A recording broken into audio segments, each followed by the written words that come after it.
Hello दोस्तों, स्वागत है आपका हमारे YouTube चैनल पर। दोस्तों, आज मैं आपको रानी दुर्गावती की खौफनाक कहानी सुनाने जा रही हूँ, जिसको सुनकर आपकी रूह कांप जाएगी। तो दोस्तों, शुरू करते हैं आज की कहानी। एक अष्टमी की रात सिया अपनी बीमार माँ के लिए दवाई लेकर आ रही थी। सिया के रास्ते में एक प्राचीन मंदिर पड़ता था। वो उस मंदिर में कुछ मिनट आराम करने के लिए रुक गई। तभी उसे लगा जैसे मंदिर के अंदर से कुछ आवाज आ रही है। 3 लंबे चौड़े आदमी भागते हुए मंदिर से बाहर आए।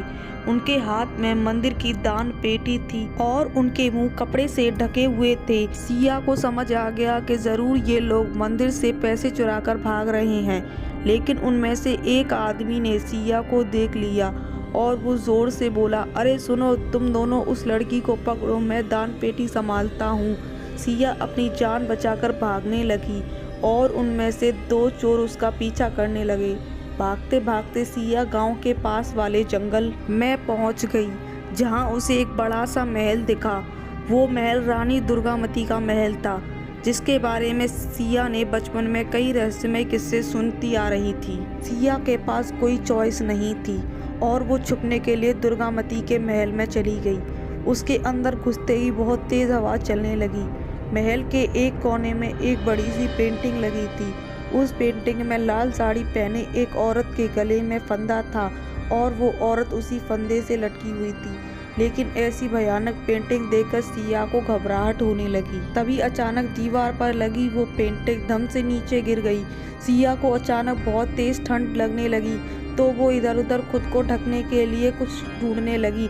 ढूंढते ढूंढते सिया को ऊपर हॉलवे में एक कमरा दिखा, जिसका दरवाज़ा बंद पड़ा था। और फिर जोर से हवा चली और वो दरवाज़ा खुल गया। उस कमरे में एक लाल रंग की साड़ी पड़ी थी। उस साड़ी के बगल में एक पुरानी सी किताब भी पड़ी थी। वो हवा से अपने आप खुल गई। सिया ने देखा कि उसमें रानी दुर्गावती के बारे में कुछ लिखा था। वो किताब पढ़ ही रही थी कि उधर वो दोनों चोर सिया को ढूंढते ढूंढते दुर्गावती के महल आ गए। इन दोनों ने सिया को ढूंढने के लिए अलग अलग डायरेक्शन में जाने का फैसला किया। एक चोर ऊपर चला गया, दूसरा नीचे ही सिया को ढूंढने लगा। सीढ़ियों से ऊपर चढ़ते हुए उस चोर को दीवार पे एक स्विच बोर्ड दिखा।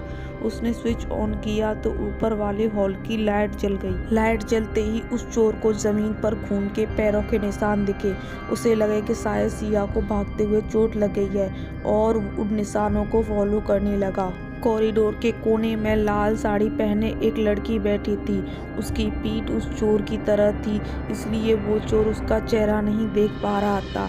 लेकिन उस चोर को लगा कि वो लड़की सिया है। जैसे ही वो लड़की मुड़ी, उस चोर के पैरों तले जमीन खिसक गई। उस लड़की ने घूंघट डाला हुआ था और उसका पूरा चेहरा काले बालों से ढका हुआ था। वो चोर को देखकर जोर से चिल्लाई और तभी वहां जलते हुए लाइट बल्ब एक के बाद एक फूटने लगे। लाइट के ऑफ होते ही अंधेरा हो गया और वो लड़की भी वहां से गायब हो गई। वहीं दूसरी तरफ दूसरा चोर सिया को नीचे ढूंढ रहा था। नीचे वाले कॉरिडोर में एक बड़ा सा शीशा लगा था, जिसे देखते ही दूसरे चोर को बहुत अजीब सा महसूस होने लगा। तभी उसे शीशे में से किसी की परछाई आने लगी, पर जैसे ही वो मुड़ा वहाँ कोई नहीं था।